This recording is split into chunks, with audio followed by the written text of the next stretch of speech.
अरे कसले उडतात बघ हे मावळे इकडून तिकडं. अरे मावळे काय सुपरमॅन होते का इकडून तिकडे उडायला? काहीतरी खरं दाखवलं पाहिजे का नाही? अरे पण पिक्चर मध्ये असं लिहिलंय, मी पुस्तकात पण वाचलंय तसंच येते. अरे मी तर वेगळ्या पुस्तकात वेगळंच वाचलंय. अरे पण नक्की खरं कुठलं? तू वाचलं ते, मी वाचलं ते, का हे वाचलं ते? दादा आला. दादा अरे आम्हाला नक्की सांग की आम्ही एवढं बघतोय, पुस्तकं वाचतोय, खरा इतिहास कुठला की काय काय कसं ओळखायचं? इतिहास खरा खोटा असं ठरवणारे आपण कोणी नाही. पहिली गोष्ट मला फक्त एवढंच कळतं की छत्रपती शिवाजी महाराज आणि त्यांचे विचार हे आपण ज्या कुठल्या माध्यमातून आहे त्या कुठल्या माध्यमातून पोहोचवायचा प्रयत्न केला पाहिजे. मग तू एवढे 5 सिनेमे बनवले, आता हे आपलं 5वं पुष्प येतंय, तर तुला कसं कळालं रे महाराज? म्हणजे तू काय काय कशी प्रोसेस होती या सगळ्या सिनेमांची? खूप मोठी प्रोसेस होती. ऐकायची आहे तुम्हाला? हो, नक्की ऐकायचं. नक्की ऐकायला. पॉडकास्ट सुरू करा की. लगेच पॉडकास्ट सुरू करू आणि दादाकडून महाराज कसे कळले हे ऐकू. चला पॉडकास्टला सुरुवात करा. अजब माणसांची गजब गोष्ट. परमात्म्याची जीवात्म्याची तन्मयता झाली, वायुकुमरकी रघुवीर चरणी मिठी पुन्हा घाली. हे पर्व स्वातंत्र्याचे शत्रुरुधिराचे स्नान मजसाचे, घडू द्यावे हो शिवराया, देशार्थ पडो द्या काया, जाईल ना तरी वाया. अखेर निसटे शिवहस्तातून तीर चितानाजी, प्रेमे आजी सिंहगडाचा पोवाडा गाजी, प्रेमे आजी सिंहगडाचा पोवाडा गाजी. वा वा, जय शिवराय दादा. जय शिवराय. आपण भेटलोय आज सुभेदारच्या निमित्तानं. सो पहिलाच प्रश्न हा होता की आमचा बॉलिवूडमध्ये तानाजीसारखा मोठा सिनेमा होऊन गेला आणि मग आता वेगळं काय? कारण की लहानपणापासून प्रत्येकाच्या इतिहासाच्या पुस्तकात तानाजी मालुसरे यांचा धडा आहेच. मग ते आता एवढा मोठा होऊन गेला तरी रिपिटेशन होतंय असं नाही का वाटत? मला नाही वाटत. त्याचं कारण आपण एखादी गोष्ट बघतो कुठलीही जगातली, तर त्याच्याकडे बघण्याचं परसेप्शन प्रत्येकाचं वेगळं असतं, दृष्टिकोन वेगळा असतो. म्हणजे समजा आपण रस्त्यामध्ये गर्दी बघितली, तर गर्दी बघितल्यावर तुला काय वाटेल? काहीतरी ॲक्सिडेंट झाला, तुला वाटेल एखादी मारामारी चालू आहे, मला वाटेल एखादा खेळ चालू आहे कुठला तरी डोंबाराचा किंवा तत्सम. तर असं त्या गर्दीकडे बघताना आपलं परसेप्शन होतं. हीच गोष्ट प्रत्येक गोष्टीला लागू होते की एखादी गोष्ट तू कुठल्या अँगलनी पाहतोस त्याच्याकडे त्या पद्धतीने आपण पाहू शकतो. दुसरी महत्त्वाची गोष्ट की श्री शिवराज अष्टक आपण हे जे 8 चित्रपट म्हणतोय याचे 8ही विषय आम्ही ठरवलेले होते पहिल्यापासून, ते ठरवलेले आहेत आणि त्यामुळे हा विषय त्याच्यामध्ये येतोच आहे. तो विषय कशा पद्धतीने मांडायचा हे पहिल्यापासून ठरलेलं आहे. म्हणजे खरं तर ओमचा चित्रपट आल्यानंतर आम्ही धास्तावलो होतो की आरेच्या यांनी सगळं मांडलं तर मग आपला एक विषय बाजूला जाईल. सुदैवानी तो सिनेमा कोंढाण्यापुरता मर्यादित त्यांनी मांडला आणि आपण या चित्रपटामध्ये हा प्रयत्न करतो की तानाजीरावांची जी विविध रूपं आहेत, जे शिवराज अष्टकाचं काम आहे. शिवराज अष्टक हे वीरांची वीरगाथा सेलिब्रेट करतच, पण त्याच्याबरोबर माणूस म्हणून त्यांना आपल्याला कसं फॉलो करता येईल, यूथला असेल, लहान मुलांना असेल, नवीन पिढीला असेल, त्यांना कसे ते फॉलोएबल वाटतील, हे वीर जे आहेत किंवा छत्रपती शिवाजी महाराज आहेत हे कसे फॉलो करण्यासारखे वाटतील याच्या कडे आपला फोकस आहे. त्यामुळे कितीही असं लोक म्हणत असले की प्रोडक्शन व्हॅल्यू किंवा हे, तर त्याच्यापेक्षा त्यांचे गुण सद्गुण हे दाखवण्याकडे माझा कल जास्त आहे, त्यांच्या भावना दाखवण्याकडे माझा कल जास्त आहे. त्यामुळं तानाजीरावांची विविध रूपं जी आहेत, प्रशासकीय रूप असेल, त्यांचं पिता म्हणून रूप असेल, त्यांचं पती म्हणून रूप असेल, त्यांचं भाऊ मोठा भाऊ म्हणून रूप असेल, छत्रपती शिवाजी महाराजांचा मित्र सखा सेवक म्हणून रूप असेल, किंवा जिजाऊसाहेबांचा एक लाडका लेक त्या अर्थाने, म्हणजे एक साधा मावळा असून सुद्धा इतक्या मोठ्या महाराणीचा त्यांना लेकरू म्हणायच्या, तर त्या तसं तर हे सगळं जे त्यांची रूपं आहेत विविध, ही उलगडायचा प्रयत्न म्हणजे सुभेदार आहे. आता सुभेदार या शब्दापासून त्याची सुरुवात होते. सुभेदार 2 प्रकारचे होते, मुलकी आणि सैनिकी. तर मुलकी म्हणजे प्रशासकीय, मग ॲडमिनिस्ट्रेटिव्ह सुभेदार पण होते. जसे हिरोजी इंदलकर हे इमारत खात्याचे सुभेदार होते, त्या काळी HOD वगैरे अशा काही हे नव्हत्या. तर सुभेदार हे त्यातलंच पद होतं किंवा रँक होती असं आपण म्हणू. आणि सैनिकी जी रँक होती सुभेदार, ती आजही आपण सैन्यामध्ये पाहतो. तर प्रशासकीय आणि सैनिकी अशा दोन्ही प्रकारचे अधिकार ज्या एकमेव व्यक्तीला आजपर्यंत इतिहासात आहेत जगाच्या, ते म्हणजे तानाजीराव मालुसरे. तर इतकं सगळं डिटेलिंग करायचा प्रयत्न आपल्या सुभेदारमध्ये झाला आहे. वा, हेच वेगळेपण आहे. आणि तुला तेच विचारायचं होतं की हे एवढं सगळं डिटेलिंग आहे किंवा हे सगळं प्रिपरेशन करतोयस कसं, म्हणजे एक सिनेमा उभा राहतो त्याच्या मागे एवढी मेहनत असते सगळी, तर मग तो अभ्यास कसा काय करतो? आता इथे आम्हाला बरेच पुस्तकं म्हणजे हे मी बॅकड्रॉप म्हणून नाही लावलेलं. तर हे खरंच म्हणजे आता आपल्या ऑफिसमध्येच जवळजवळ 3000 पुस्तकं आहेत. आणि ती सगळी सुदैवाने मी माझ्या तारुण्यापासून लहानपणापासून वाचत आलोय, त्याच्यातले रेफरन्सेस माहिती आहेत. याच्या व्यतिरिक्त अनेक मोठे अभ्यासक, आता आपण पुण्यात आहोत तर पुण्यात सुदैवाने अजून सुद्धा पांडुरंग तात्या बलकवडांसारखे खूप मोठे अभ्यासक आहेत ज्यांचा गायडन्स आम्हाला मिळत राहतो. मी मुळात निनाद बेडेकरांचा विद्यार्थी आहे. तर त्यामुळे कशा पद्धतीने अभ्यास करायचा, कुठले ग्रंथ हाताळायचे, म्हणजे पहिली गोष्ट तर कुठल्या कादंबरीवर विश्वास ठेवायचा नाही. आणि नॉवेल, कारण ती कादंबरी हे त्या, मी जसं मगाशी म्हणलं की परसेप्शन, दृष्टिकोन हो, तो त्या कादंबरीकाराचा कलात्मक दृष्टिकोन आहे त्या कथेकडे बघण्याचा. आणि मी माझी कथा ही कॅमेराच्या माध्यमातून वेगळ्या पद्धतीने सांगतोय, तर त्यावेळी माझा दृष्टिकोनच तिथे प्रेक्षकांना कळला पाहिजे. याकरता वेगवेगळ्या पुस्तकांमधनं तो डेटा आम्ही कलेक्ट करतो. रिसर्चची किमान एक 6 जणांची टीम आहे आपली. तर ती त्याच्यामध्ये आम्ही दंड कसा ठेवला आहे मांडणीमध्ये की 2 पेक्षा अधिक पुस्तकांमध्ये एक रेफरन्स मिळाला पाहिजे. म्हणजे जसं आज इतिहास खरा की खोटा, म्हणजे खूप वेगवेगळे इतिहास खरा खोट्यामध्ये आपण पडूया नको. याचं कारण मी सांगतो काय आहे की इतिहास हे अपडेशनचं शास्त्र आहे, त्यात खरं खोटं असं काही नाही. रोज नवीन कागदपत्र अजूनही संशोधनाच्या मार्फत उजेडात येत आहेत. म्हणजे अनेक, आता एक चांगली गोष्ट अशी आहे की जे अष्टकाचं पण आपण यश म्हणू की अनेक तरुण मुलं अष्टक बघून इतिहासाच्या अभ्यासाकडे वळली आहेत की खरंच या चित्रपटात दाखवले ते बरोबर आहे का. हे पण एका प्रकारचं हीच प्रेरणा देण्याचा प्रयत्न आहे अष्टकात. तर हे अपडेशनचं शास्त्र आहे. अपडेट होत आहेत गोष्टी रोज, की नवीन कागद कोणीतरी शोधून काढतं. म्हणजे जसं इतिहास संशोधन मंडळात असं सांगतात पांडुरंगराव वगैरे की आता नवीन संशोधकांची गरज आहे, कारण अनेक रुमाल तिथे सुटलेले नाही आहेत, ते बांधून ठेवलेत. काही हजार कागदांचा एक रुमाल बनतो. तर ती पत्र जेव्हा उजेडात येतील तेव्हा अजून वेगळा इतिहास समोर येणार आहे. त्यामुळे खरा खोटा इतिहास असं काही माझ्या मते तरी नसतं.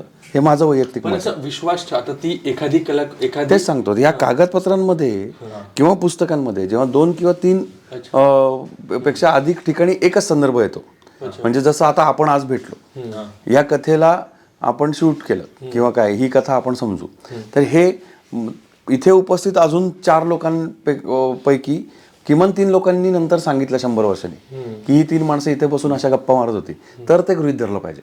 अच्छा. पण एकच माणूस सांगत असेल नाही ते तर सिंहगडावर बसले होते, तर मग तिथे त्या खऱ्या खोटेपणाची गंमत सुरू होते.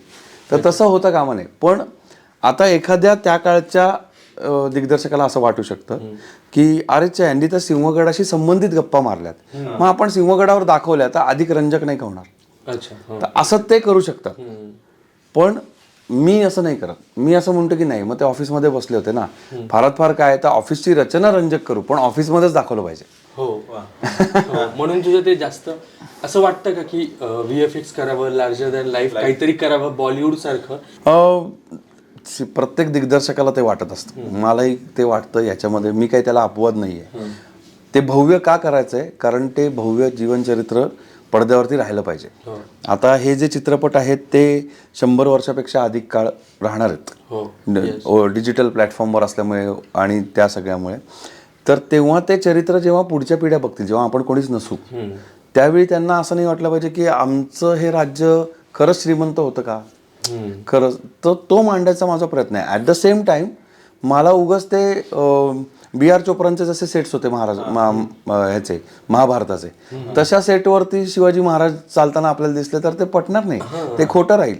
तर त्या दोन्हीचा मेळ साधून भव्यता साकारायचं माझं प्रयत्न आहे. त्यामुळे ते किती ग्रँजरस असेल तितपतच ग्रँजरस करण्यासाठी मी VFXचा वापर करतो. दॅट टू आपण खऱ्या किल्ल्यांवरती शूट करतो, तर किल्ल्यांची डागडुजी करण्याकरता VFX वापरावं असं माझं मत आहे. म्हणजे व्हिज्युअल मीडियम मध्ये, आणि प्रत्यक्षात खरं जाऊन काम करावं तिथे. पण तसं बघितलं तर VFX खरंच म्हणजे महागडं माध्यम आहे. तर ज्यावेळेस तू फर्जन केलास त्यावेळेस तू नौका होतास, त्यावेळेस कमी प्रमाणात व्हीएफएक्स केलं. मग आता तितके प्रोड्युसर्स मिळतात का की आता हा आपण खरंच मोठं भव्य दिव्य काहीतरी उभं करू शकतो? हे ना एक दुष्टचक्र आहे खरं सांगतो, हां. की फर्जनच्या वेळेला आम्ही ज्या प्रमाणामध्ये व्हीएफएक्स वापरलं त्याच प्रमाणात आता सुद्धा वापरतो. बरं. त्याचं कारण असं की मराठी प्रेक्षकांनी आम्हाला खूप सपोर्ट केला, पण थिएटरमध्ये जाऊन बघण्याची संख्या जी आहे मराठी प्रेक्षकांची ती फार मर्यादित आहे. आता ह्याला मेकर्स पण जबाबदार आहेत, कारण वर्षाला 130 सिनेमे बनतात. तुमच्याकडे 52 आठवडे आहेत फक्त, म्हणजे 52 शुक्रवार आहेत. 52 मध्ये हे 130 सिनेमे बघणार किती माणसं बघणार आणि कसे बघणार? मग आपण जे म्हणतो की त्या पद्धतीने प्रत्येकाचं बजेट, म्हणजे अगदी आपण सगळेजण मिडल क्लास, मध्यमवर्गीय किंवा उच्च मध्यमवर्गीय किंवा निम्न मध्यमवर्गीय या क्लासमधनं येणारी माणसं जास्त करून सिनेमागृहात जाणं अफोर्ड करू शकतात आत्ताच्या काळात. आणि त्यावेळी मग आपण त्यांच्याकडनं अशी अपेक्षा कशी धरू शकतो की तुम्ही आलेला प्रत्येक चित्रपट, मराठी चित्रपट बघितलाच पाहिजे? नाही होऊ शकत. आत्ता छत्रपती शिवाजी महाराज आणि माझी मांडणी या सगळ्यामुळे नवीन पिढीपर्यंत हे पोचतंय. या कामाचं महत्त्व पटल्यामुळे मराठी माणूस मला सपोर्ट करतोय, हे आपण पाहिलंय. पण प्रत्येक वेळी तो मराठी सिनेमाला तशा पद्धतीने सपोर्ट नाही करू शकणार. तर त्यामुळे हे गणित जपावं लागतं. मी जर तो मर्यादित बजेटमध्ये नाही बनवला सिनेमा तर तो रिकवर होणार नाही, आणि तो जर रिकवर नाही झाला तर पुढचा सिनेमा बनणार नाही. मग अष्टक कुठे जाईल हा मी विचार करतोय. मला काही जणांनी असं पण अगदी सुरुवातीच्या काळात ट्रोल केलं की जमत नसेल तर बनवता कशाला मग. तर माझं म्हणणं तसं नाहीये. मला बोलता येत नाही, समजा बोबड्या बोलाने मी बोलतोय, पण म्हणून मी माझ्या देवाची प्रार्थना करायची नसते का? म्हणजे मी काही इमोशनली नाही बोलत, हे माझा खरंच मनापासूनचा भाव आहे की मला जे जमतंय ते अधिकाधिक उत्तम चांगलं करण्याचा प्रयत्न मी करतोय. म्हणजे तुम्ही फर्जंदापासून जर ग्राफ पाहिलात टेक्निकलचा तर तो वरती चढत चालला, तर सुधारतोय. त्याचं कारण बजेट पण हळूहळू तुम्ही म्हटलं तसं सुधारतोय. आम्ही जास्त धाडस करतोय. हे धाडस मला प्रेक्षकांनीच दिले की याच्यापेक्षा चांगला सिनेमा बनवा, आम्ही तुमच्या बरोबर आहोत. बरोबर. तर त्यावेळी माझं धाडस वाढतं. म्हणजे फर्जंदा आम्ही 3,80,00,000 बनवला होता, कॅन यू इमॅजिन? आणि आज आपण 7-7.5 CRच्या आसपास सुभेदारच्या कडे पाहतो. तर या सगळ्या गोष्टींचा जो बदल आहे तो प्रेक्षकांमुळेच घडतो. तर तो आता जसा घडत जाईल तशा पद्धतीने आपण पुढे जाऊ.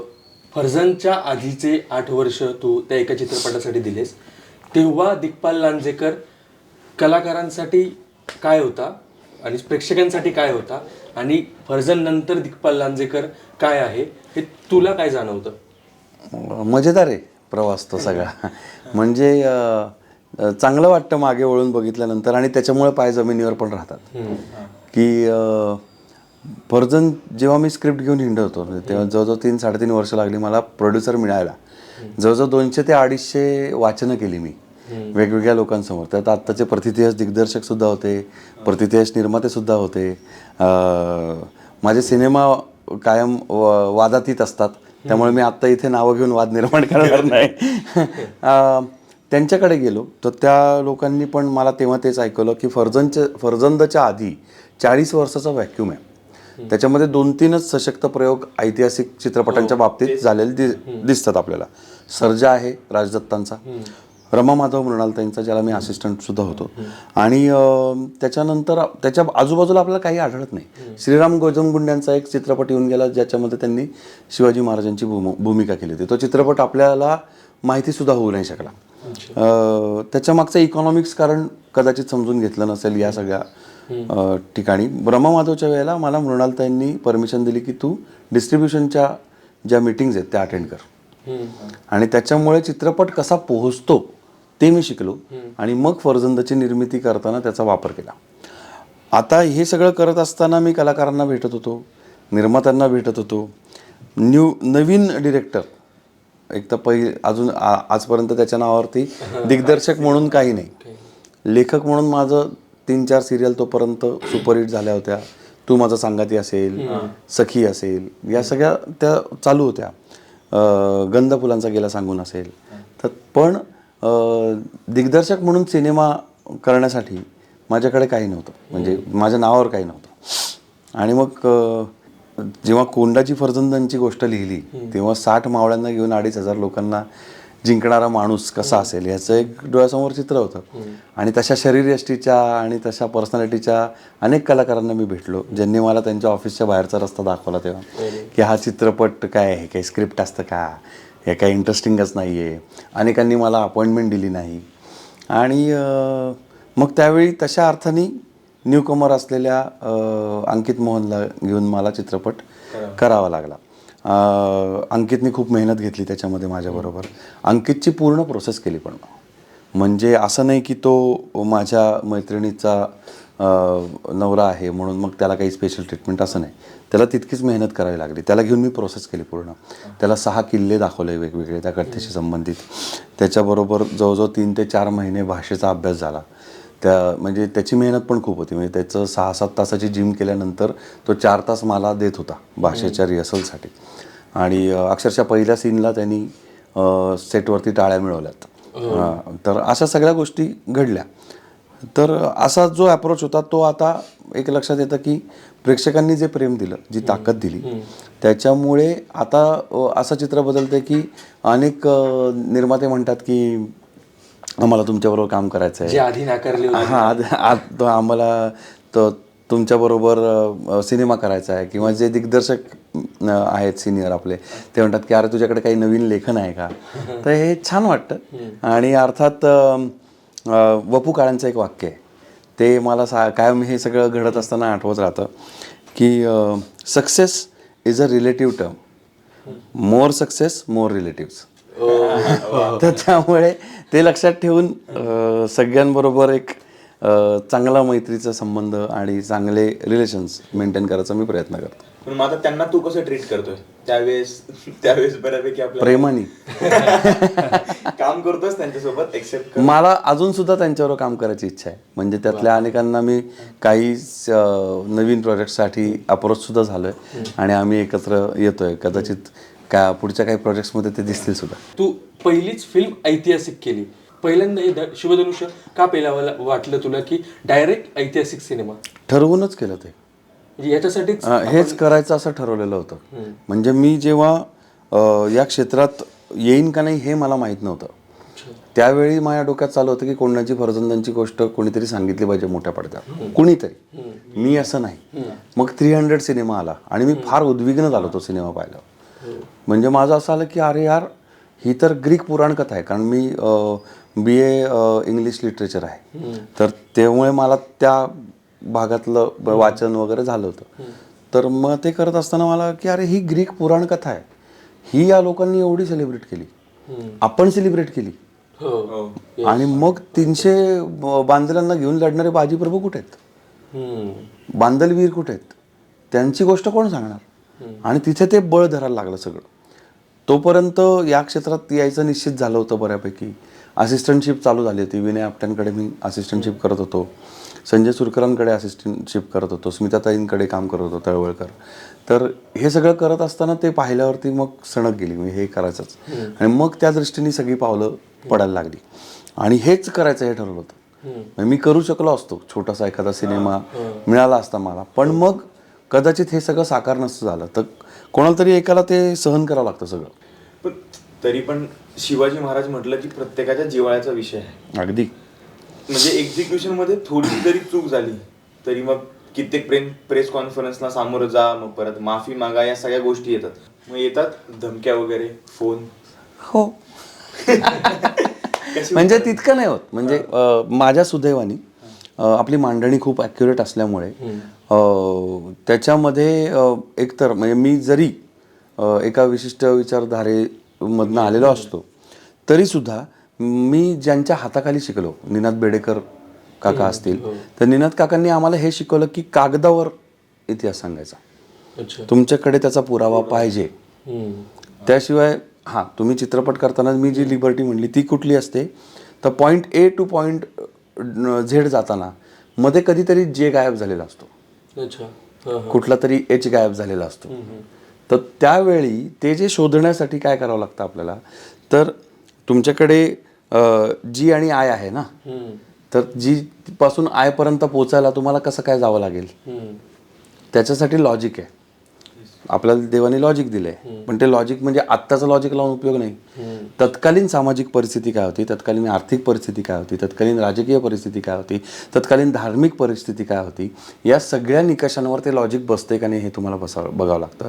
आणि मग तेवढीच ती आयची एक एवढ्या जागेतली फटीतली जी लिबर्टी आहे, ते दोन्ही फटी जुळवण्यासाठी तेवढीच लिबर्टी आपण घेतो. त्यामुळे आजतागायत अशा मला कुठल्याच धमक्या नाही आल्या. अच्छा. ओके. ज्या काही आल्यात त्या अज्ञानातनं आल्यात. अज्ञानातनं मी कसं सांगतो, गंमत सांगतो. फरजंद नावाचा सिनेमा जो आपण बघतोय, त्या फरजंदचं पहिलं पोस्टर आलं 17 नोव्हेंबर 2017ला. मला अजूनही आठवतो तो दिवस. तर एक मुलगा 30-32 वर्षांचा धडपडीत गेले 7 वर्ष तो धडपडतोय 25-26 वर्षापासून, आणि त्यांनी ते चित्रकृती साकार केली 40 वर्षानंतर. त्या वयामध्ये ते एक अपेक्षित असतं ना, की आता खूप कौतुक होणार बरं का, आता शिवाजी महाराजांचा पिक्चर बनवला आहे आम्हाला मुलांनी वगैरे. 17 नोव्हेंबरला जेव्हा पोस्टर सकाळी 9 वाजता आम्ही लाईव्ह केलं फेसबुकवरती, त्याच्या खालची पहिली कमेंट आहे, मी आजही ती ठेवायला सांगितली आहे. फर्जनच्या त्या पेजवरती आजही असेल ती, त्या सोशल मीडिया टीमला ठेवायला सांगितली. ह्याच्यात काही चुकलं तर तुला बघतोच, पहिली कमेंट. पण सुदैवाने तसं झालं नाही. लोकांनी मला पाहिलं, पण चांगल्या दृष्टीने पाहिलं आणि नंतर मदत केली, सपोर्ट केला, आणि कायम ते बरोबर राहिले. या सगळ्यातनं खूप वीरांचे वंशज जोडले गेले मित्र म्हणून माझ्याशी. असं सगळ्या गोष्टी घडत गेल्या. मी आणि हे कायमच म्हणतो की मी करतो असं नको म्हणूया, कारण मी तो अनुभव घेतलाय की हे एवढं मोठं काम आहे की ते तुम्ही नाही करू शकत, तुमच्या कपॅसिटीच्या बाहेरचं आहे. की जे आपण मांडतोय ते सुद्धा, कारण म्हणजे त्यामुळे मला तो तुकाराम महाराजांचा अभंग कायमच आवडतो, जो त्यांनी स्वतःच्या कवनाबाबतीत तुकाराम महाराजांनी असं म्हटलं, तर आपण तर ते फॉलो केलंच पाहिजे, की करीतो कवित्व म्हणाल हे कोणी, नवे माझी वाणी पदरची, माझी या युक्तीचा नवे हा प्रकार, मज विश्वंभर बोलवितो. म्हणजे मला ती प्रेरणा जी आहे ते छत्रपती शिवाजी महाराज देतात. म्हणजे तुकाराम महाराजांच्या बाबतीत भगवान विठ्ठल त्यांना प्रेरणा देतो, पण माझ्या बाबतीत शिवाजी महाराज ती प्रेरणा देतात. म्हणून मी अशा पद्धतीने काहीतरी एक विचार करू शकतो किंवा हे एक्झिक्युशन होऊ शकतं. जे उपलब्ध बजेट आहे त्याच्यामध्ये अन्यथा हे सिनेमे बनणंच शक्य नाही. ते बनतायत, त्याच्याकरता मला माझा क्रू मदत करतो, माझे कलाकार आउट ऑफ दी वे जाऊन मदत करतात. म्हणजे यातला कुठलाही कलाकार असा नाही की जो या सगळ्याला काय म्हणू त्याला, की मी नाही आता करणार, व्हॅनिटीच पाहिजे, अमुकच पाहिजे. जे म्हणतात ते बाहेर जातात. किंवा ज्यांना शिवराज अष्टकापेक्षा आपण मोठे आहोत असं वाटायला लागतं, ते आपसुक त्या ग्रुपमधनं वगळले जातात. हे महाराजांची इच्छा म्हणूनच आम्ही करतो. 1-2 प्रश्न असे वेगळे होते की आपण इतिहास शिकलो, आपल्या घरातला महाराष्ट्राचा वारसाच आहे, आपल्या घरातलं मुलगं चालायला लागतं तोपर्यंत महाराजांचं नाव घेतं. शाळेत जो जेव्हा जातो त्याला इतिहासाचं पुस्तक आहे, पण शाळा संपल्यानंतर त्याचा इतिहासाशी काही संबंध येत नाही. त्याला त्यांनी जर ते शिक्षण स्वीकारलं तरच. पण ना आपल्या कुठल्या आपण जसं आपण कल्चरल फेस्ट ऑर्गनाईज करतो शाळेत, आपण काय करतो, आपण पब पार्ट्या करतो, फ्रेशर्स पार्टी असते कॉलेजमध्ये, पण तसा ऐतिहासिक आपण माध्यमिक शिक्षणामध्ये ऐतिहासिक काही दाखवलं जात नाही. ते सरकारचं धोरण असेल का काही, ते त्याच्याबद्दल सरकार पण काही प्रयत्न करत नाही असं दिसतं. असं पण सरकारला पण दोष देऊ शकत नाही. पण त्याच्याबद्दल तुला काय वाटतं की माध्यमिक शिक्षणामध्ये कोणत्याही आपल्या वयात आलेल्या मुलाला महाराज कसे कळणार? इफ दिग्पाल लांजेकरनी हे सिनेमे केले नसते तर त्याला महाराज कुठून कळले असते? हे बघा, हे मला असं वाटतं की हे काम थांबणार नाही आहे. म्हणजे मी परत तेच म्हणतो, मगाशी जे म्हटलं होतं ते, की दिग्पाल लांजेकर हे माध्यम बनवलं ना त्यांनी, दुसरं कुठलं तरी माध्यम शोधलं असतं, ते काही थांबलं नसतं. कारण ते काम इतकं मोठं आहे. स्वराज्य उभारणी आणि एकूण शिवाजी महाराजांनी आपल्यासाठी आणि त्यांच्या वीरांनी जे करून ठेवलं, तर ते इतकं मोठं आहे की त्याच्याकरता मी एक माध्यम ठरलो. आणि फक्त एकच आहे की मी जाणीवपूर्वक डोळे उघडून ते सगळं करतोय.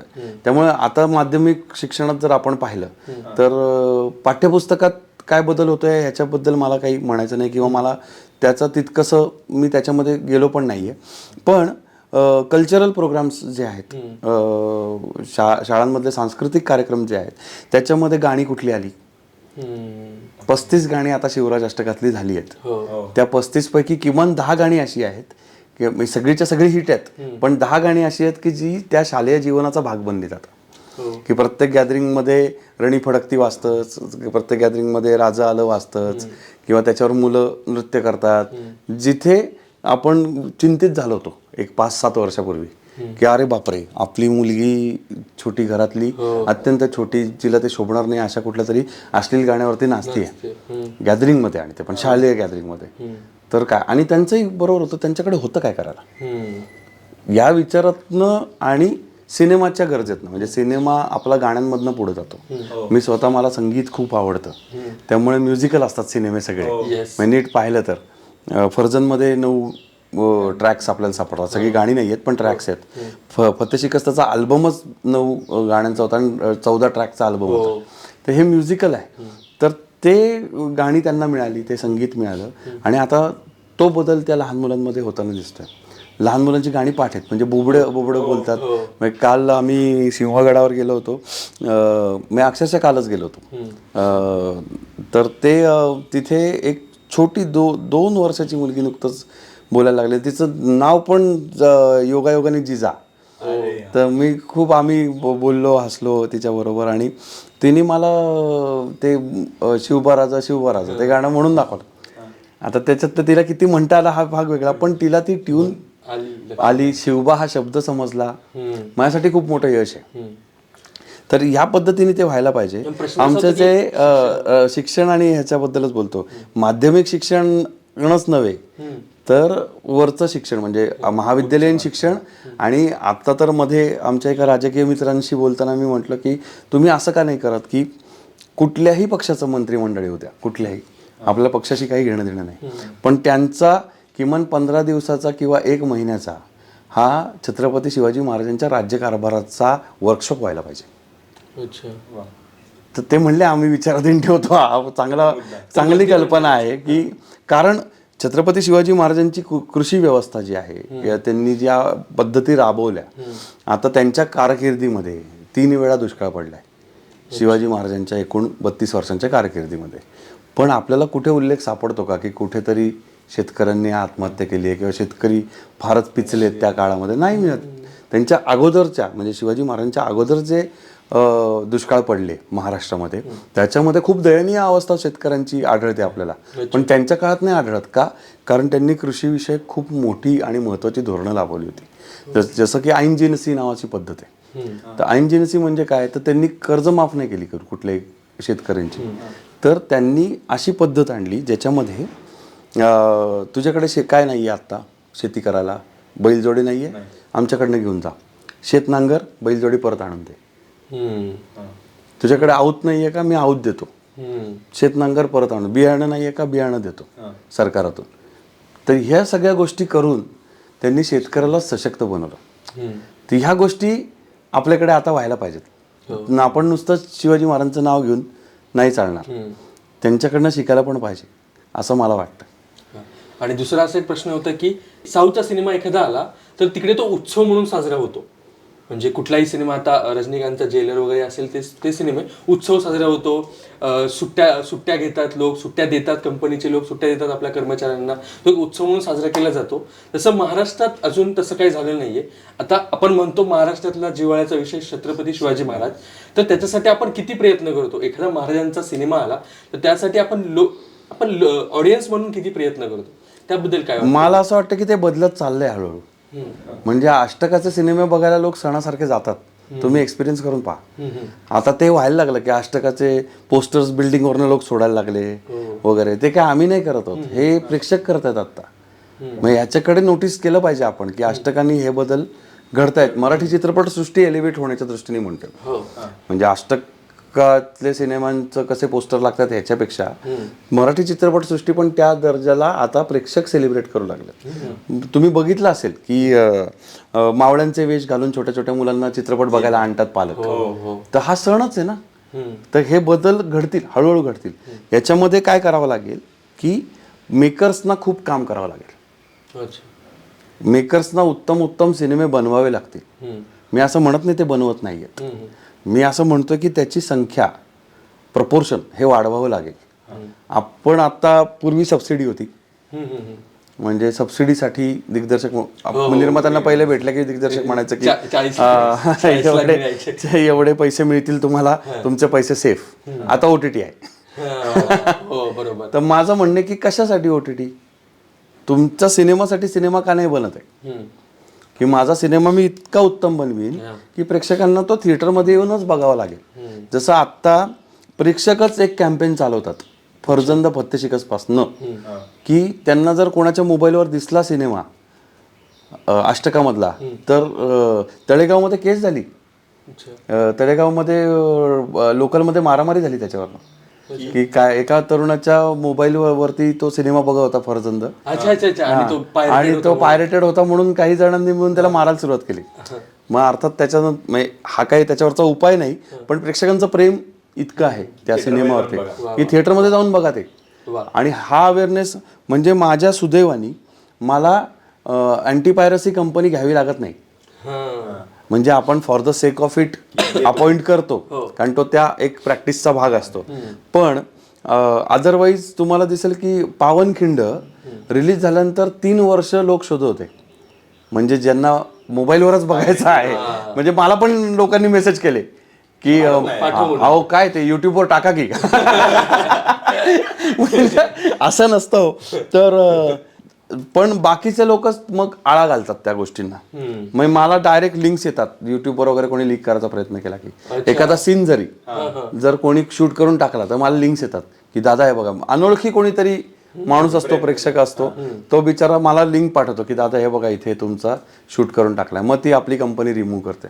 हा प्रेक्षकांचाच खूप मोठा सपोर्ट आहे. ते मला असं वाटतं की हे सगळं त्या सेलिब्रेशनकडे आता चाललं आहे. म्हणजे आणि तू मगाशी म्हणालास की म्युझिक तुझा आवडता भाग आहे, तर थोडं आता म्युझिक बद्दल बोलूया की काय प्रोसेस आहे एकंदरीत संगीताची. आणि प्रत्येक वेळीच वेगवेगळं काहीतरी बघायला मिळतं म्युझिक मध्ये. काही वेगळे बीट्स आहेत, कधी लोककला आहे. आता तर आम्ही नवीन बघतो की म्हणजे मराठीतलं मला असं वाटतं की शिवाजी महाराजांचं पहिलंच रॅप असावं की जे चित्रपटामध्ये आलंय. तर ही सगळी मजा कशी आहे, किंवा अवधूत गांधी कसे सापडले, एवढा भारी आवाज कसा सापडला?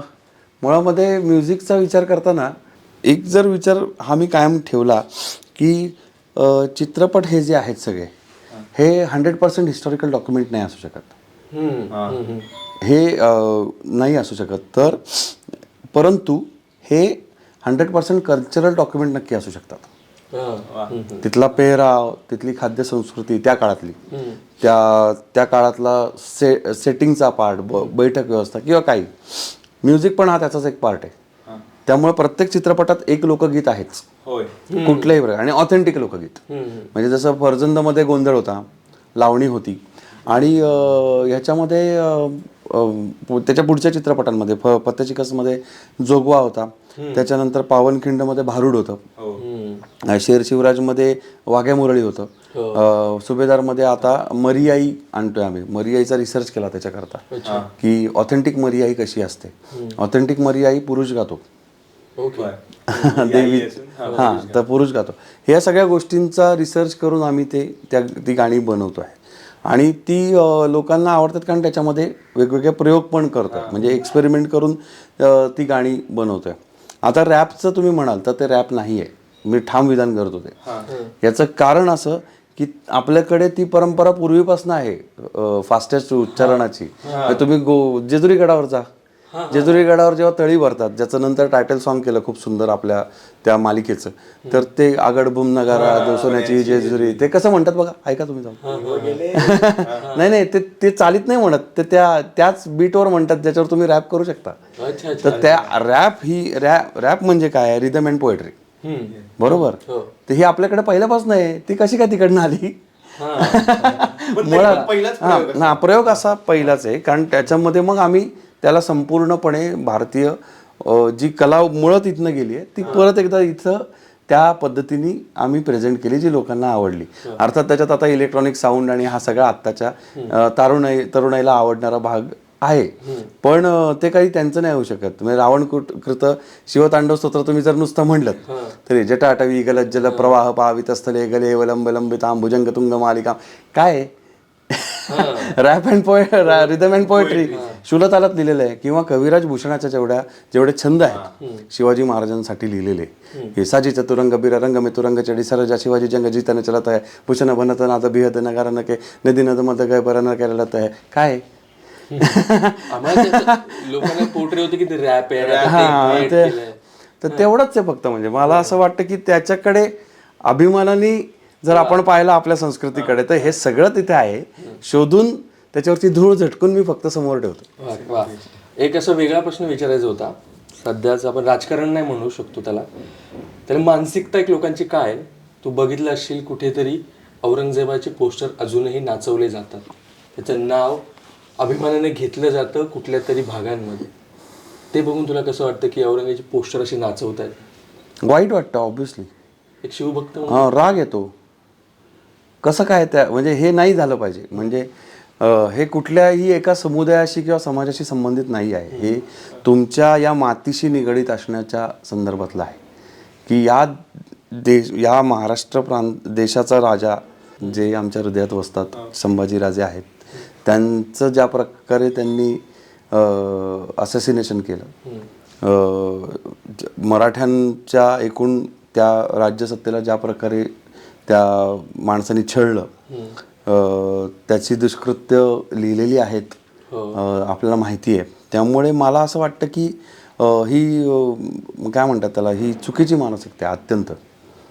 आणि मी हे थेट सांगतो, म्हणजे त्याच्यामध्ये काय राजकीय, ते मला राजकीय नाही वाटत. मला एक मराठी माणूस म्हणून ते खलतं की अरे आमच्या पूर्वजांवर इतके अत्याचार केले त्या माणसाने, तर त्याला तुम्ही कसं काय प्रमोट करू शकता? मला नाही वाटत ते प्रमोट केलं पाहिजे, चुकीचं आहे. सरकारने आता आपण ह्याच्यावर बोलूयात की आता महाराजांचं नाव खूप वापरलं जातं प्रत्येक राजकारणासाठी. प्रत्येक कुठलाही मुद्दा घ्यायचा असेल, कुठलाही सेन्सिटिव्ह मुद्दा, तिथं महाराजांचं नाव आलं की यांचं राजकारण फलतं. आता महाराजांचा वापर असा कुठल्याही गोष्टीसाठी व्हायला लागला का? तुला काय वाटतं? ते नावच इतकं मोठं आहे की प्रत्येकाला ते त्याच्या हितासाठी वापरण्याचा मोह होऊ शकतो. आपण त्याच्याकडे कसं बघावं मी सांगतो. मला जे समजलंय ते मी शेअर करतो. मी मोठा नाही तितका, पण मला जे माझ्यापुरतं समजलंय, जे मी प्रॅक्टिस करतो ते मी सांगतो. ते असं आहे की इतिहासात चंदन आणि कोळसा दोन्ही आहे. काय उगाळायचं ते आपण ठरवायचं असतं. मी ठरवलं चंदन उगाळायचं. त्याचा सुगंध सगळीकडे पसरला पाहिजे आणि तो पसरतोय असं आपण पाहतो. पण तरी महाराष्ट्रातले काही सोशल इन्सिडेंट्स जर तू बघितलेस तर म्हणजे धर्म त्याची युद्ध असतील किंवा सोशल मीडिया, आता प्रत्येकाला माध्यम मिळालं की तुम्ही व्यक्त व्हा. मग आता हे लोकांचं अज्ञान म्हणायचं किंवा काही म्हणू आपण याला, पण ते सतत होत आहे. धर्म असतील किंवा काही नावं असतील, मग त्यामध्ये महाराजांचं नाव असतं, मग कोणतरी चुकून काहीतरी बोलतं, मग पुन्हा मारामाऱ्या आणि हे जे द्वंद्व पसरतंय, त्याच्याबद्दल एकंदरीत काय म्हणणं आहे तुझं, किंवा त्याच्यावरती काय उपाय असू शकतो? त्याच्यावरती शिवचरित्रच उपाय असू शकतो असं मला वाटतं की डोळसपणे प्रत्येकाने शिवचरित्र अभ्यासावं. त्यांनी काय केलंय हे जर आपल्याला नीट समजलं तर यातल्या बऱ्याचशा गोष्टींना आळा बसू शकतो. पण समजून घ्यायला आजचा युवक आहे का जागा तितका? आहे की जागा आहे की. आपण आत्ताच्या युवकांना फार अंडर एस्टिमेट करतो असं माझं मत आहे. मी अजिबात त्या टिपिकल ह्याच्यातला नाहीये की आजकालची पोरं वगैरे. खूप समजूतदार युवा वर्ग सुद्धा आहे. म्हणजे जसं आता तुम्ही बसलात की माझ्यासमोर, पण म्हणजे असा पण वर्ग आहे की हा सोशल मीडियावर चुकीच्या पद्धतीने व्यक्त होणारा एक युवा वर्ग आपल्याला दिसतो, पण तो म्हणजे काही सगळं यूथ नाहीये ना. युवा वर्ग असा पण आहे की जो विचार करतो, जो शिवाजी महाराजांचा अभ्यास करतो, जो गड किल्ल्यांवर जातो, ते अवघड परिस्थितीमध्ये काम करून गड किल्ले जपायचा प्रयत्न करतात, हा पण एक युवा वर्ग आपल्याला दिसतो. मला असं वाटतं की त्यांच्याकडे पाहिलं पाहिजे आपण, कारण त्यांच्याकडनं प्रेरणा घेतली पाहिजे. मग खऱ्या अर्थाने समजलेत त्यांना शिवाजी महाराज कसे आहेत. आपण बघतो की तुझ्या सिनेमामध्ये गड किल्ल्यांचे ऑन लोकेशन आम्हाला बघायला मिळतात की तू ऑन लोकेशन जाऊस हे करतोस. तर तू ट्रेकिंग कशी करतोस? ट्रेकिंग करतोस का अजूनही? जातो किती दिवसात जातो गड किल्ल्यांवर? आता तसं ओकेजनली जातो. आम्हाला असं कळालं की तू ट्रेकर आहेस. होतो. आता असं म्हणायला लागेल. अर्थात अजूनही मला जायला आवडतं किल्ल्यांवर, मी जातच असतो. शूटिंग आपण किल्ल्यांवर करतो, त्यामुळे ही किल्ल्यांवरती भटकंती होते. पण जसं मी अगदी जातीवंत ट्रेकर होतो एकेकाळी, तसं आता कामाच्या व्यापात आणि ओव्हरऑल ते तसं जमत नाही. त्यामुळे म्हणजे गर्दीत गेलोय, मग तिथे त्या गर्दीने सेलिब्रेट केले काहीतरी मला नाही आवडत. मला त्या किल्ल्याशी बोलायला आवडतं, ते एकट्यामध्ये. की जेव्हा रायगडावर जाऊन तुम्ही शांतपणे टकमक टोकावर बसता आणि तिथनं तुम्ही सगळा दरबार आणि जगदीश्वरापर्यंतचा भाग निहाळता आणि बसून राहा तुम्ही, बघा एकदा प्रयोग करून, की तेव्हा तेव्हा तुमच्याशी तो वारा कानात येऊन जे सांगतो ना, ती वेगळीच भावना आहे. म्हणजे मी ती शब्दात वर्णन नाही करू शकत. आणि मग तिथे तुम्हाला स्फूर्त की असं काहीतरी केलं पाहिजे. फर्जन मी तिथे बसून लिहिलंय, टकमक टोकावर. अरे वा. आणि खोटं नाही बोलत, त्याचे पुरावे पण आहेत. आणि हे पण आहे की 5 तासात अख्खी स्क्रिप्ट लिहिली आहे, त्यातला एक शब्दही नाही बदललाय. 5 तासात पूर्ण डायलॉग व्हर्जन, एका फ्लो मध्ये डायलॉग व्हर्जन एका फ्लोमध्ये. ते कसं आलंय मला माहित नाही, कारण त्याचं रिसर्च ऑब्व्हियसली 3-3.5 वर्ष आधी झाला होता. पण तो जो लिहिलाय तो एकटाकी लिहिलाय. आणि तो लिहिल्यानंतर बजेट नसल्यामुळे जे 5% बदल त्याच्यात करावे लागले तेवढेच, अदरवाईज ती स्क्रिप्ट अजिबात बदललेली नाही. वा. पण आता तू म्हणालास की एवढे सगळे किल्ले फिरलास, सगळेच किल्ले आपल्या आवडीचे असतात असं काही नाही, पण असा कोणता तुझा आवडता किल्ला की ज्यानं तुला छान अनुभूती दिली? रायगड. वाटलंच. उत्तर अपेक्षित होतं. नाही, कारण मी ज्या काळात रायगडावर गेलो ना, तेव्हा रायगड हा सेलिब्रिटी म्हणजे होताच. तो पहिल्या दिवसापासून सेलिब्रिटी, म्हणजे जेव्हापासून महाराजांनी म्हटलं की तख्ताच जागा ये गड करावा, त्या दिवसापासून तो सेलिब्रिटी आहे. पण आता जे एक की फॅड नाही म्हणणार मी त्याला, चांगलीच गोष्ट आहे की लोक जातात ना तिथे, गर्दी करतायत, मुलांना घेऊन जात आहेत, तरुण जात आहेत, ती फॅड नाही येते, ते चांगली गोष्ट आहे. पण गर्दी इतकी होत नव्हती. 2000ची गोष्ट सांगतो मी, 23 वर्षापूर्वीची. तर 2000 साली मी जेव्हा गेलो तेव्हा मी सायकलवर गेलो होतो, मी आणि माझे 2 मित्र पुण्यातनं. तर ते सायकलवर गेल्यानंतर 2 दिवस असे होते रायगडावर, म्हणजे तुम्हाला खरंच खोटं वाटेल आजच्या काळात, की तेव्हा रायगडावर देशमुखांचं हॉटेल होतं, छोटंसं कॅन्टीन होतं, आणि MTDCचं कॅन्टीन होतं. आणि तिथले जे अवकिरकर मंडळी आहेत, जी सगळी पूर्वापार तिथे राहतात किल्ल्यावरती, तर ते अवकिरकर जे आहेत ते असे एक मोजके 50-60 लोक वगळता फक्त आम्ही 3 जण किल्ल्यावर होतो.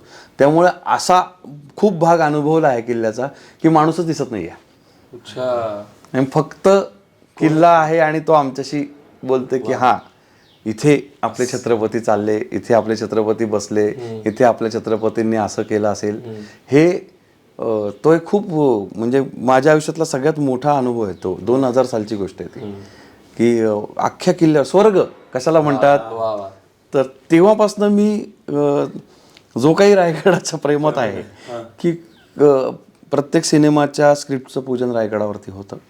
प्रत्येक सिनेमाच्या स्क्रिप्टचं ज्याला नरेशन म्हणू किंवा पहिली मीटिंग म्हणू टेक्निशियन्सची, तर ती रायगडावर होते. म्हणजे हे खूप जणांना माहिती नाही, पण त्यांना घेऊन जातो मी 5-6 जणांना. म्हणजे आपले DOP असतील, आपला आर्ट डिरेक्टर असेल प्रतीक रेड्डीज, देवदत्त तर आमच्या बरोबरच असतो, म्युझिक कंपोजर, निखिल माझा भाऊच आहे, साऊंड डिझायनर आहे तो. तर सगळ्या डिपार्टमेंटला घेऊन जातो आम्ही पूजा करण्याच्या निमित्ताने. मग तिथे ज्या त्या सिनेमाच्या संदर्भात गप्पा होतात, तो जो काही आशीर्वाद मिळतो तो पडद्यावर दिसतो. वा. आणि आज आत्ताच आपण येऊया आता त्या आपण सुभेदार या चित्रपटाकडे आणि सिंहगडाकडे. तर पहिल्यांदा तू या पॉडकास्टच्या पहिल्यांदा तुम्हाला तो श्लोक ऐकायला मिळाला, तर त्याचा अर्थ आम्हाला फक्त सांग, आणि सुभेदार काय चित्रपट आहे आणि तो कसा दिसणार आहे ते सांग. तो पोवाडा आहे सावरकरांनी लिहिलेला तानाजी मालुसरेंवरचा, की परमात्म्याची जीवात्म्याची तन्मयता झाली, म्हणजे दोन्ही एक झाले, जीव शिव म्हणतात ते एक झाले. वायुकुमार की रघुवीर चरणी मिठी पुन्हा घाली. वायुकुमार म्हणजे हनुमान आणि रघुवीर म्हणजे श्रीराम. तर ते एक सिमिली तुम्हाला या सिनेमात पण बघायला मिळेल. ते मेटाफर मी वापरलंय, उपमा अलंकार ज्याला म्हणतात मराठीत, जो हल्ली खूप कमी कळतो लोकांना. तर ते मेटाफर वापरलंय आपण, की जसं हनुमंत श्रीरामाच्या चरणी मिठी घालून त्यांच्याकडे काम मागत होता, तसं वायुकुमार की रघुवीर चरणी मिठी पुन्हा घाली. हे पर्व स्वातंत्र्याचे, हे पर्व जे आहे ते स्वातंत्र्याचे आहे, स्वराज्याचे आहे, शत्रू रुधिराचे म्हणजे शत्रूच्या रक्ताचं, स्नान मज साचे, शत्रूच्या रक्ताचं स्नान मला करू द्या, घडू द्यावे हो शिवराया. हे शिवराया मला ते रक्ताचं शत्रूच्या स्नान घडू दे, देशार्थ पडू द्या काया, माझा हा देह आहे तो देशासाठी पडू दे, जाईल ना तरी वाया, नाहीतर ती वाया जाईल. अखेर निसटे शिवहस्तातुनी तीरची तानाजी. काय सुंदर वर्णन आहे की शिवाजी महाराजांच्या हातातून तीरासारखा तानाजी मालुसरे सुटला. की अखेर निसटे शिवहस्तातुनी तीरची तानाजी, प्रेमे आजी सिंहगडाचा पोवाडा गाजी. म्हणजे सिंहगडाचा तो पोवाडा आम्ही फार प्रेमाने आणि श्रद्धेने आज गात आहोत, असं ते वर्णन सुंदर केलेलं आहे सावरकरांनी. आणि पण पावनखिंडमध्ये बघितलं अजय पुरकर सरच लीड मध्ये होते. आता तानाजी मालुसरेंचा आता शेर शिवराजमध्ये पण केला त्यांनी, तर तानाजी मालुसरे करतायत. तर आवडता अभिनेता आहे की खूप चांगला मित्र आहे म्हणून त्याला पावनखिंडमध्ये पण लीड त्यांना आणि याच्यामध्ये पण लीड भूमिकेत बसतो. किंवा फर्जन पासून तुझी ती casting ती जी सेमच आहे. टीम आहे ना, त्या टीम जेव्हा आपल्या ह्या शिवराज अष्टकाच्या टीमचा जो भाग होणं हा जो महत्त्वाचा भाग आहे, त्याच्यामध्ये सगळ्यात महत्त्वाचा भाग आहे शिवरायांच्या प्रती श्रद्धा आणि निष्ठा. आणि ती असल्यावरती मग तुम्हाला व्हॅनिटी आहे का नाही, मग मला अमुक एक अम्युनिटीज मिळतात का नाही, हे काही उरत नाही. म्हणूनच आम्ही राजगडावरती शूटिंग करणारी एकमेव टीम आहोत आजतागायत. फक्त शिकस्तला आपण जे शूटिंग केलं राजगडावर ते एकमेव टीमनी केलंय आतापर्यंत. ते दुसरं कोणी करू शकलं नाही. याचं कारण तो तसा किल्ला आहे 700 मीटर उंच आहे, वरती काहीच नाही. एक पद्मावतीचं मंदिर आहे, तुम्हाला जर अगदीच पाऊस आला किंवा काही तर एक लपायला म्हणतो जागा, त्याचा आम्ही बेस बनवला आवश्यक त्या परवानग्या घेऊन आणि मग तिथे शूटिंग केलं. तिथे कुठले मेकअप रूम आणि कुठलं काय, पण ही कलाकार मंडळी तिथे आली. याचं कारण हे काम जे करतोय ते छत्रपती शिवरायांच्या प्रतीची पूजा आहे हे त्या प्रत्येकाला पटतं. त्यामुळे ते पहिल्यापासून एकत्र आहेत. त्याच्यामध्ये अजयदादा आणि आम्ही चांगले मित्र आहोत जरूर, पण मग मधल्या याच्यामध्ये त्याला असे तशा अर्थाने एका दुसऱ्या फळीतले भूमिका नसत्या मिळाल्या. हे पूर्णपणे सिनेमासाठी चाललंय. हे कुठल्याही प्रकारे फेवरिझम ज्याला म्हणतो आपण की माझा चांगला मित्र आहे म्हणून मी त्याला लीडची भूमिका देणार असं नाही. मग शिवभक्ती झाल्यानंतर मग त्याच्या अभिनयाचा वकूप, तो कष्ट करायला किती तयार आहे, त्याची याच्या प्रतीची इंटेन्शन जी आहे ती किती प्युअर आहे, आणि मग त्या लुक वाईज तो वर्कआउट होतोय का नाही. कारण हे सिनेमे पहिल्यांदा दिसतात मग असतात, म्हणजे दिसले नाही तर ते असणं कोणी विश्वास नाही ठेवत. आणि मग किंवा असले तर किंवा दिसले आणि असले नाही तरी पण गडबड होते. या दोन्हीचा मेळ साधायला लागतो. तर हा सगळा जो 2 भूमिका होत्या, बाजीप्रभू असतील किंवा तानाजी मालुसरे असतील, तर ह्या सगळ्या ज्या भूमिका आहेत ह्या खूप इंटेन्स आहेत आणि त्या इंटेन्सिटीचा आर्टिस्ट अजयदादा आहे नक्कीच. बाजीप्रभूंचा तर भूमिका आपण पाहिलीच, मालुसरेंचीही आपण पाहू. तर असं नाही आहे की तो आहे म्हणून त्याचं लगेच सिलेक्शन झालं. त्याच्याही 6 लुकटेस झाल्यात. त्याच्यानंतर म्हणजे अजूनही खोटं नाही सांगा तुम्ही, अजयदादाला पण विचारा, अजूनही ऑडिशन होतात म्हणजे भूमिकांसाठी, की हे वाचून बघ बरं जरा, हे आपण वाचूया ना जरा. आणि ह्याचा कितीही मोठा कलाकार असला आपल्या टीम मधला तरी तो कुठल्याही प्रकारचा याच्यामध्ये अपमान वाटून घेत नाही. आणि त्यांना माहिती आहे की हे सगळं शिवाजी महाराजांचा चित्रपट जेवढा शक्य तेवढा उत्कृष्ट बनवायचा प्रयत्न आहे हा. याच्यामध्ये कुठल्या कलाकाराला कमी लेखणं चांगलं लेखणं असा काही भाग नाही आहे. ही सगळी प्रोसेस करून मग तो कलाकार त्या भूमिकेमध्ये येतो आणि हे होतं. म्हणजे मी खरंच सांगतो ही प्रोसेस आहे, मी तुमच्या कॅमेरासमोर बोलायचं म्हणून नाही, ही प्रोसेस आहे, ती फॉलो करतो म्हणून ते पडद्यावर दिसतंय. तर आमचा एक शेवटचा सेगमेंट आहे, आपण जरा आवडतं घेऊया, खूप वेळ झाला आपल्याला. अजब गजब किस्सा. आता तू एवढे ऐतिहासिक सिनेमे करतोयस तर काय असा किस्सा तुला आठवतोय का अजब गजबच घडलाय आणि तो आता कायम लक्षात राहील, म्हणजे सुभेदार मधलाच नाही की एवढ्या मागच्या चित्रपटात पुष्प आता सादर करतोय, तर कुठलाही किस्सा? खूप किस्से आहेत असे, खूप किस्से. एखादा भन्नाटकी असा जो आपण प्रेक्षकांना सांगू. आता खरं तर सगळ्या किस्से माहिती आहेत, पण तरी एक वेगळी गंमत सांगतो की शेर शिवराजच्या वेळेला VFXच्या टीमकडनं बरीच गडबड झाली आणि त्यामुळं अगदी शेवटच्या क्षणाला सेन्सॉरला पाठवण्यात आला सिनेमा. आणि तो म्हणजे कधी कधी असं वाटतं ना की छत्रपती शिवाजी महाराज आपल्या पाठीशी उभे आहेत आणि ह्याचे अगदी चमत्कार वाटावेत अशा घटना आमच्याबरोबर घडल्यात. त्यातला हा एक किस्सा सांगतो की हा अजून कुठे शेअर नाही केला, एक्सक्लुझिव्हली अजब गजबसाठी. तर कारण तो खरंच अजब गजब आहे किस्सा. कारण सेन्सॉरला पाठवल्यानंतर 4ची कमिटी मिळाली आम्हाला. जनरली 4 वाजताची कमिटी मिळत नाही. खूप काही हजार सिनेमांच्या मधनं एका सिनेमाला मिळते. म्हणजे आणि आम्ही अशी प्रार्थना करत होतो की बापरे, आता तर DCPचं आउट काढणं चाललंय आणि ती रिअल टाईम चालतं, खूप 6 तास DCP बनत असते आणि आता तर वेळ जवळ येत चालली, काय करावं. तेवढ्यात आम्हाला ते ज्या विद्या भांडे म्हणून आमच्या मॅडम आहेत, ज्या आमचं सेन्सॉरचं काम बघतात, त्यांचा फोन आला की 4 वाजताची कमिटी, तुम्हाला जरासा वेळ मिळालाय. तर मग धावत पळत माझा जो कुलदीप नावाचा त्यावेळी असिस्टंट होता, तो ती घेऊन गेला तिकडे. 3-3:30ला कसा बसा धापा टाकत पोचला. कॉपिंगला लावलं सेन्सॉरच्या ह्याच्यामध्ये आणि कॉपीच होईना ते. म्हणजे 4 वाजताची कमिटी, 3:35ला फक्त 20% कॉपी झालेलं आणि ते कॉपी व्हायला तसं वेळ घेऊ लागलं. बरं, ह्याची कुलदीपला काही बाहेर कल्पना नाही, कारण ते एकदा त्यांच्या हातात दिलं की ते सिक्लुडेड होतं, ते तुमच्यापासून तुटतं. ते तुम्हाला तिथे आत जायची परवानगी नसते. संपर्क फक्त त्या विद्या मॅडमशी असतो, त्या लोकांचा एक मीडिएटर म्हणून, की टीमकडनं काय हवं आहे, काय नको वगैरे. तर कुलदीप म्हटला की मी रात्रभर सगळे जागलेले होते, त्यामुळे कुलदीप म्हटला की काहीतरी खातो. त्याने मला तिथनं फोन केला की सर मी बाजूला जाऊन काहीतरी खाऊन येतो.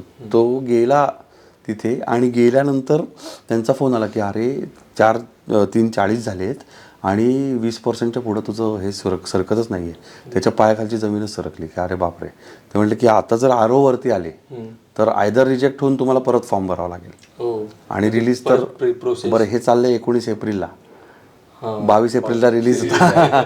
म्हणजे परत याचा काही संबंधच नव्हता ॲप्लिकेशनचा. त्यांनी तिकडनं फोन केला मला थरथरत की सर असं झालेलं आहे, कॉपी होत नाही, काय नाही. मलाही म्हटलं मी निघालो आहे, मी अर्ध्या वाटेत आहे, मी पोचेपर्यंत काय होतं बघू, नाही तर मग आपण एक रिक्वेस्ट करून पाहूया का. विद्या मॅडमला म्हटलं. ते म्हणले की रिक्वेस्ट करून पहा, त्या वेळेला जर ते नियमात बसत असेल तर ते RO कदाचित अलाउड करतील, पण ते संपूर्णपणे त्यांच्या अखत्यारीत, अधिकार कक्षेत येतं. मी आपला महाराजांचं नाव घेत तिथे पोचलो आणि मी पोचलो तेव्हा 3:50 झाले होते. मला इतकं लक्षात आहे खरं. आणि ते तिथे गेल्यावर म्हणजे मी अशा ह्याच्यात की आता रडकुंडीला आलो आहे, कारण मी पहिल्यांदा प्रोड्युसर पण बनलो होतो त्याच्यामध्ये आणि आता काय होणार. आणि मी तिथे पोचलो तर ते एकदम नॉर्मल त्या बाहेर आल्या. त्या म्हणल्या की झालं, ते कॉपी झालं आणि 10 मिनिटात सुरू होईल. म्हटलं झालं कॉपी, बरं झालं. त्या म्हणल्या की बरं झालं नाही, मला हेच कळत नाही की कॉपी कसं झालं. कारण म्हणे मगासपर्यंत ते 30%च दाखवत होतं, आत्ता 100% आहे. म्हणजे कोणीतरी, आपण ते असं बफर करताना असं सरकवतो ना, तसं ते म्हणजे अक्षरशः तो टेक्निशियन पण जे होते ते पण म्हटले की असं आम्ही बघितलं ते जाताना टक. म्हणजे आजपर्यंत म्हणजे आता काही गोष्टींना नसतं एक्सप्लेनेशन. म्हणजे हे काही जणांना वाटेल की हे मेडअप किस्सा आहे, पण हे आम्ही अनुभवलेलं आहे की म्हणजे अक्षरशः त्यांनी असं जाताना बघितलं ते जे कॉपिंग होतं ते. आणि म्हणजे आपण रेग्युलर कॉपी जरी सिनेमा करायचं म्हणलं लॅपटॉपवरनं इकडं तिकडं, तरी साधारण 15-20 मिनिटं ते घेतं. तर हे असं ते म्हणले की असं मी मिनिटभरात असं जाताना बघितलंय. वा, हा खरंच महाराजांचा आशीर्वाद असेल की चित्रपट पोहोचावा. वा, खूप छान गप्पा झाल्या आणि दिग्पाल दादा, तू अजब गजब पॉडकास्टसाठी हा वेळ दिलास आणि खरंच हा सुंदर सिनेमा लोकांपर्यंत पोहोचतोय. 25 ऑगस्टला सर्व चित्रपटगृहात हा सुभेदार नावाचा सिनेमा रिलीज होतोय. तो तुम्ही आपल्या पुस्तकात होती तानाजीरावांची गोष्ट, ती गोष्ट तुम्ही नक्की पाहायला जा, महाराजांचा इतिहास पाहायला जा आणि आपली ऐतिहासिक गोष्ट सर्वांपर्यंत पोहोचवा, याचा तुम्हीही प्रयत्न करा आणि सगळ्यांना सांगा सिनेमागृहातच हा जाऊन चित्रपट पहा. आणि तूही एकदा दादा सांग की चित्रपट पहा आणि अजब गजब सबस्क्राईब करा. आणि तुला कसं वाटलं की अजब गजब मध्ये येऊन, अजब गजब पॉडकास्ट मध्ये? जनरली आपण खूप पॉडकास्ट करतो आता, म्हणजे खूप, पण ज्या छान पद्धतीने मोकळेपणाने गप्पा झाल्या, मला असं नाही वाटलं की मी कुठली मुलाखत देतोय. सो ते मी दाद देतो तुमच्या स्किलची. तर मंडळी, 25 ऑगस्टला आमचा सुभेदार हा सिनेमा आपल्या शिवराज अष्टकातलं 5वं पुष्प तुमच्यापर्यंत येत आहे, तुमच्या जवळच्या सिनेमागृहामध्ये. जरूर जाऊन ते पहा, तुमच्या मित्रांसह, नातेवाईकांसह, तुमच्या छोट्या छोट्या मुलांसह. त्यांना आपला इतिहास दाखवा. छत्रपतींचा, तानाजीरावांचा हा जो काही पराक्रम आहे तो आपण सगळे मिळून सिनेमागृहांमध्ये सेलिब्रेट करूया. आणि हे सगळं करण्यासाठी जे लोक तुमच्यापर्यंत हे सगळं पोचवत आहेत, जसं की ही अजब गजबची टीम पोचवते, तर अजब गजबच्या या चॅनलला जरूर सबस्क्राईब करा, बेल आयकन दाबायला विसरू नका. हे सगळं आता मला येतं.